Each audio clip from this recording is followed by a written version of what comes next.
Welcome to Marvel Vision, a podcast about Marvel, the MCU, and right now the series finale of Secret Invasion. I'm Alex. I'm Justin. I'm Pete. And as mentioned, we are going to be talking about episode 6, Home. So if you haven't checked it out on Disney Plus, please do, because we're going to spoil it away. At the end here, we get a bunch of big things go down as Nick Fury takes the fight directly to Gravik, except he doesn't. It turns out it's Gaia pretending to be Nick Fury. She and Gravik both get in the Super Skrull machine, and she gets the powers of the entire MCU, making her the most powerful character in the MCU. And by the end of the episode, she is teamed up with Olivia Colman's character. Meanwhile, Olivia Colman's character, who I'm not going to learn the name of, is teamed up with Nick Fury to talk to the president to try to reveal that Don Cheadle is a Skrull. They do by taking a very long time to shoot him in the head, and ultimately that turns the president racist, and then the entire world turns against Skrulls, shoots the British Prime Minister in the head, who is not a Skrull, mind you. Everything is destabilized, and Sam Jackson goes back to space with his wife in the end. Wow. Honestly, I have nothing to add. That's plenty. This show, Pete, I want to turn to you first, because you were like, this was on an upswing the past couple of episodes. I know how I feel. I think it's pretty obvious based on the way that I just recapped this, but I don't want to discount you. How'd you feel? Did you Hey, were happy with the just real here? quick, what it took 18 years to doing a podcast? You don't want to discount I did this me? last week as well. I did that last week. Yeah, we did this. I'll take the win every week. I would never discount you, Pete. I always pay full price. I the way that I like to refer to it is I sort of Marvel flipped my perspective. Well, thank you for teeing that up for me, because each episode we're getting less and less of a. There's no flip. There's no comics. It just says the Marvel logo, and that's how much they don't believe in this show. They're taking their name off it. No time. They're taking their name off it. They got a tight 38 minutes. Yeah, 37 minutes. 33 minutes, including credits. But we got to sit through a full shitty Secret Invasion fucking title card sequence that fucking blows. All right, watch the language, okay? No. Kids, unfortunately, watch this show. Well, hey, you know what, kids? In real life, people swear, okay? So welcome to the real world. Good fucking luck, man. I hope you do great. All right, Here we go. So, yeah. I can't tell if he's happy or mad. Let's see, I guess. I think this was an upsetting episode. There was so much jammed in here. We got a Super Skrull fight that was downplayed and fast forwarded. I just, could have been such a cool thing to have. We were just fast forwarding through all these different powers. At some point I was like, oh my God, are they using Fantastic Four powers in this? Like when we had the ice arm and then the rocks, I was like, it would have been cool if we could have got a little bit more like having a chance to nerd out at what powers they were kind of ciphering through. Like the Mantis was a nice moment where we were like, oh, that's clearly the Mantis thing. That was cool, but it just kind of got fast forwarded and Wait, rushed. Real quick, I wanted to ask you, what did you think about the fact that Drax genetically has tattoos on his arm, and the fact that Ebony Maw genetically has rings on his fingers as well? What did you think about that? I thought that was cool. That was fun. That's how it works. Any kind of nod to let us know what power is being used, or any kind of clue would have been nice. You know what I mean? Well, the rings were the clue, but Yeah. to Alex's point, that made no sense. And let me say, the number of question marks that I wrote down in my notes, I'm like, this show is. I cannot believe. I feel like they were like, hurry, we have a half an hour to make this and shoot it. Because I was like, take a second. It's like, it felt like an improv show. I was like, oh, they didn't remember that, but it's okay. They're making it up on the spot. And in this, I was like, you spent so much money and they have top tier talent. Listen, in this show. Two quick things that I'll throw out there. Just one thing that I've seen a bunch of people point out online about the whole arc of the show. We presented at the beginning that the whole idea of the show is that Nick Fury left Earth. He abdicated his responsibility and a situation got caused. And so ultimately the idea of the show is like, how does he accept that responsibility? Ultimately, Gaia kills the bad guy, and then he leaves Earth because worse than he found it at the beginning of the show, which is an insane arc for any character. He doesn't even seem to care. He's like, well, I guess we'll have some talks with Kree or something like that. But see you later, Earth. Good luck with your racist president who's inflamed tensions with everybody, which is wild. But to throw something else out there that really occurred to me here is like, why wasn't this the second episode of the show? I feel like we've said that with every subsequent episode, but this is a place to be where we're getting to like Skrull racism on Earth. Everybody's paranoid against each other. Nick Fury has a real situation that he needs to deal with on a global scale versus like he's kind of in London and then he's kind of in an abandoned nuclear reactor in Russia. And then otherwise, this is like Mission Impossible would be embarrassed. You know, this is not a global spy thriller. This is something that takes place in a couple of houses and rooms, and that's pretty much it. It's very well. It's really... honestly they spent a lot of time really taking care of Fury and Vara's house. That felt like character number one in this show. Well, number one on the call sheet is the house. The house, 100%. It's very rare for a location to be number one on the call sheet, but yeah, I think it's right. What were you going to say? You know, a lot of things they're like, oh, we want to have, you know, the location feel like a character in the show. You know what I mean? Like New York City is a character in this. No, I think. Let me just be clear though. Talos's funeral took less time than they spent talking about like how nice the house is, and then they're back there cleaning up, and then they're still talking about the house. I was like, go do something else. I have 50 things to say that I want answers for right now. Well. Yeah, there's a lot of things. This whole thing was just kind of like Fury has to clean up a bunch of messes, and then he does it.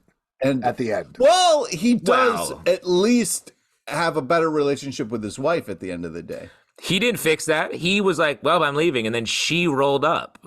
Yeah, and he was waiting for his ship. To be clear, I'm not coming to space for a very long time. Just briefly, okay? So yeah. He didn't repair anything. Like literally in the text of the show, visually, he was like, "Well, look at this broken vase. Nothing to be done about that." Threw down the broken piece, left the house. Like that is a clear indicator. He's like, "Can't fix anything. Sorry, not a fixer here." Can I throw out one of the most? I know we're being very negative here, but I thought this was bad. I'm sorry. One of the most embarrassing things I think I have ever seen in the MCU was when they're getting everybody out of the Skrull brain machines, and we could probably unpack what it means for Rhodey. The speculation is he's in the hospital gown, which is towards the end of Civil War. So that was an indication that he was probably switched out with a Skrull by the end of Civil War. So didn't live through Infinity War and Endgame, which... Yeah. Why? What? Yeah, bummer. Bummer for the Rhodey fans. Well, especially he was like, they made a point of being like, he's been in there a long time. He can't walk. Everyone else is tap dancing out this machine, and he is the only one that has to be carried. Right. Also, I was like, remember a minute ago when the radiation was so bad, it was like going to kill Nick Fury when it was that? And then they're all like, we live in this radiation and have for years, some of us. But the thing that I wanted to point out was the embarrassing thing was Martin Freeman being there. And mind you, we had to see him. We had to be like, okay, Everett Ross is alive. He was replaced by a Skrull.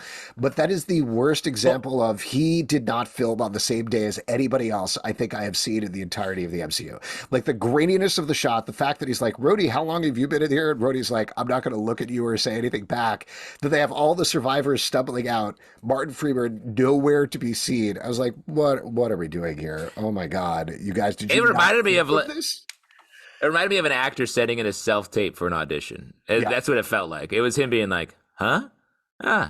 Bye. Was nothing. Like nothing against Martin Freeman. He had to be available to come in for one day to shoot that, right? Well, no, they filmed that on the same day they filmed his scene at the top of episode 1, and that was his day.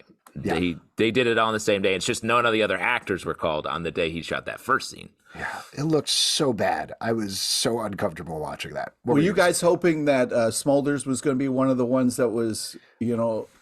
I was hoping. I didn't believe it, but I was holding out hope that they were going to do that. Of course, they didn't. So she's dead. 100% dead. That's bullshit. It is bullshit. It's all right. Well, we can all... I want to just forget that this whole series happened, technically. Just to roll through and stop me anytime, but Fury's whole plan is to push an empty car into the thing, and it works. He beats this is the top of the episode. I was like, he pushed an empty car down a hill. That reminded me of the entire time I was watching that scene, the steamroller scene in Austin Powers, where the steamroller is slowly coming for the guy and he's screaming. Ludicrous. Absolutely. I was like, this is your espionage show? He pushed a car at the gate and it worked? Get out of here. The Russian president's name is Vladimir? Try again, gang. Let's think a little harder about that. Rhodey says a line, did you take stupid pills? I was like, who wrote this? My 10-year-old cousin? Let's get out of here. There's a line Rhodey has. I can't, he said, Yeah, but you barely Rhodey's survive by clearly- the skin of your teeth. Is that an intentional, poorly written line? Like, you survive by the skin of your teeth, or you barely survive? That's two different things. Is that intentional? Like, he's a Skrull, he doesn't know how to talk? It's trying to be like, this Rhodey is clearly a Skrull. We're going to shoot him in the head soon. We don't want you to think that it was really Can we Rhodey. jump to why did they take so long to shoot him in the head? Like, Because you needed Fury to do it. There have been so many episodes where Olivia Colman is like, well, I think this is a Skrull, cut off his finger, no hesitation. This is a Skrull, I'm going to shoot him through the hand into his leg, is I think what we established happened to that guy. Yes, we established that. Yeah, a normal thing that happens on shows. Our conspiracy theory, yeah. Yes. So she has had no hesitation. Meanwhile, they're like, listen, nuclear bombs are about to go off and destroy the world. We need to take the time to convince the president this is a Skrull versus just hitting him on the head real hard and seeing what happens. Insanity, like utter insanity. I felt like I was taking stupid pills. Shout out to your 10-year-old cousin. Yeah, great writer. Why was the Gravik's plan to expose new Skrulls to the U.S. military? So they would bomb them? So they start were a war. Yes, his plan. But why would his... choose another place isn't where you live? Don't use your home as the bomb place. He wants all the humans dead so that they can claim the planet. Gravik's was nonsense. And the reveal of this episode, not that he was Nick Fury's son, we already established that he was this blood boy who picked up blood on the floor of Avengers Endgame. Yeah. But that this episode, the reveal of his whole motivation was like, I'm wearing the face of the first person you made me kill. That was such a horrific, harrowing experience for me to kill a human. I am now going to kill every other human on the planet. There is no... Kingsley Benadir, the actor...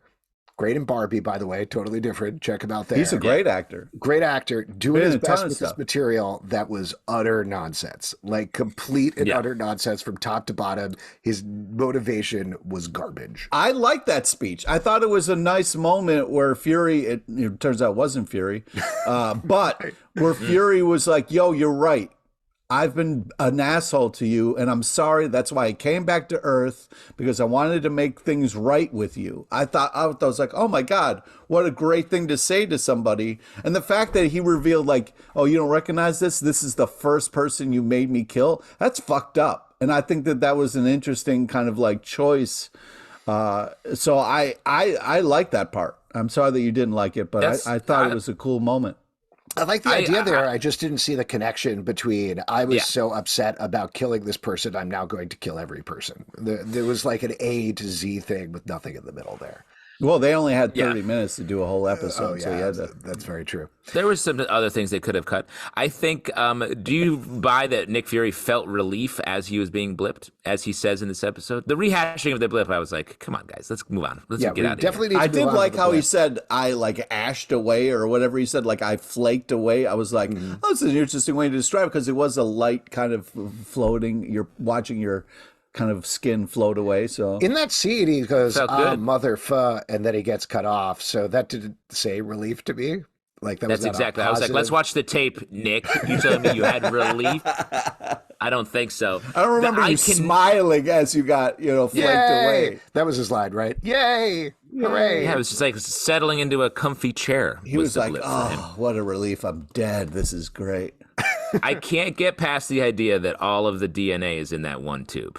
Yeah. That bothers me. It does, right? Me. Why would you do it that way? Not even different colors. It's just all like it should be separate tubes. Get out of here when they're all in the same tube. And it's everything. Now, can we talk about the fact, again, I know I was joking about this at the recap, but the fact that Gaia has the powers of literally every character, including Thor in the MCU. She has Captain Marvel powers.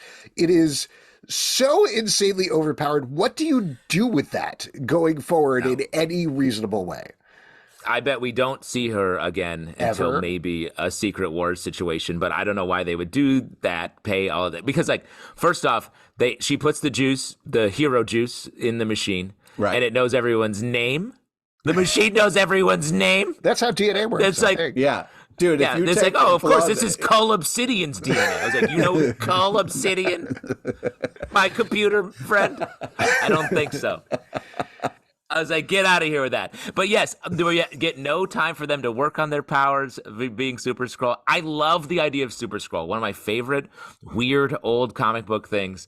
Yeah. I thought the fight had cool parts to it. It just needed to be way slowed down and way more like trying to figure it out a little bit, because it was just like, whose arm am I going to punch with? And I was like, I don't know. This all seems the same.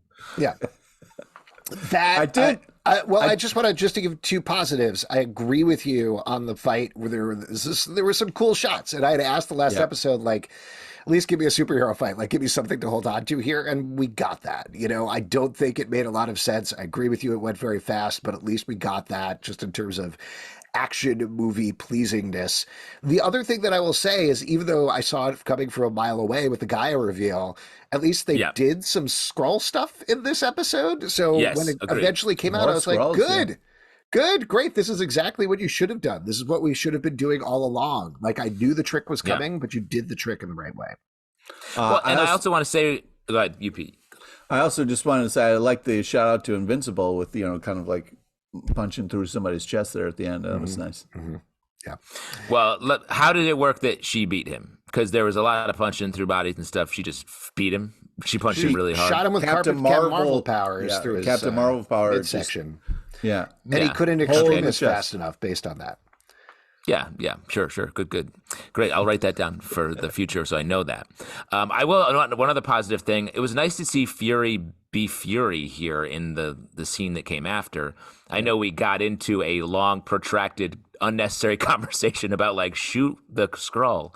But it was, like, I feel like that was the first time in the series when we saw Fury walk in, darting up dudes, looking like the Nick Fury that we expected to see. Yeah, I also, while we're talking about positives, I liked the shot of the Close Encounters ship taking them back up to space. I thought that was very cool. Nicely shot. That little line was really cool. The silhouettes of the two of them as they're going into the spaceship. That was well filmed. I want to throw out something that was being discussed a little bit on our Patreon Slack, and I've seen this popping up a lot online. So we have this new status quo for Skrulls, where Ritson says, 0 tolerance for off-worlders. We're going to kill all of you. We know exactly how to find Skrulls, ? How can you do that? I don't know. But it leads to that. You got a lot of other off-worlders there than Skrulls, right? Like, specifically, we have New Asgard, which is full of aliens as well as human beings. Yeah. Is that a problem for them or no? Well, isn't there a giant god in the ocean at the end of Eternals? Yeah. Celestial? Like, get out of here. What are you talking about? Like, these Skrulls, we got to kill them. We all got to deal with God Island, Celestial Island over there. I will say with both of those things, and I see the Celestial thing come up a lot online, like, why is nobody talking about this? And I think they have actually talked about it in two different things. I think they mentioned it in She-Hulk and some other series, maybe Miss Marvel or something like that. So it's not like people are totally ignoring it. But I think, to me, those are the same arguments as, why doesn't Iron Man show up in this Thor movie? Why isn't Captain America in this movie? It's like, because that complicates it. Like, we don't need... It's a different story. It's a different story. We don't need to talk about there. You could talk about it. Like, you could talk about the New Asgard stuff if that's something you wanted to deal with in terms of how does this world treat different types of aliens. But you're getting into a very different thing than what the show wanted to do in terms of, like, well, these aliens look a lot more human than the Skrulls who are green with pointy ears. What does that mean? That's a whole racism metaphor that absolutely 100% you can get into, but that's not what the series wanted to deal with. Maybe to its detriment, but yeah. But I would also say, like, this was one of the darkest endings for a Marvel show. It felt like a Black Mirror episode where they're like, yep, and now people are groups of people are killing random people in power on camera. I was like, this is horrifying. Why are we going here? And then they have another scene with the president where he's like, you can't do this. He's like, yes, I can. I'm racist. And I was like, okay, bye. That's the end of the message here? All of the things that happened towards the end of the episode felt like some of the most blatant chess piece moving that I've seen from Marvel, where this show was all middle and checkers. Those were checkers. Yes. That was definitely checkers. Well, but things like, we know Harrison Ford is going to be president in Captain America: New World Order. So this, to me, feels like... We do? We know that? Yes, he's going to be President Thunderbolt Ross He's taking Oh over. man, that's awesome. Well, And he's going to be president of our America, too. We think. Whoa, wow. Yeah, that's pretty cool.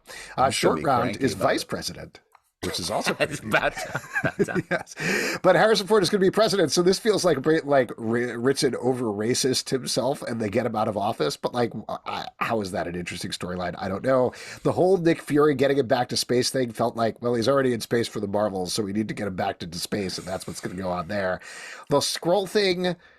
When are they ever going to deal with that? Is that going to be in the background of every movie and TV show? Like we're going to be watching Echo and they're just randomly killing Skrulls? No, that's not anything they're going to refer to, not in Loki or anything like that. Same thing with the Gaia teaming up with Olivia Colman. Love that setup, even though I hate her powers, but like, when are we ever going to see these things? It'd be cool though if we it would be Would be cool, cool. but again, I'm pulling off of like a lot of online conversations because we're taping this the next day. But I've seen a lot of conversation about. There used to be a point, you don't have to have clarity. You can have mystery, but there used to be a point where like you see Hawkeye and Thor and you're like, ooh, this is a promise if we're going to see Hawkeye coming up. And then it pays off at Avengers. Now, when are we going to see any of these things? Question mark. They're like just, they've been doing this. And this is the problem that we've been talking about with Phase 4 on, where they're just throwing a bunch of shit out to see what sticks to the wall. And that's fine, but that doesn't point to an overall plan. It points to just like, scrambling to do stuff, which is not the MCU's strong suit. Well, and I think it worked a lot in the movies because that's a much more contained like way of production essentially. And TV, it's different teams all the time, hard to coordinate.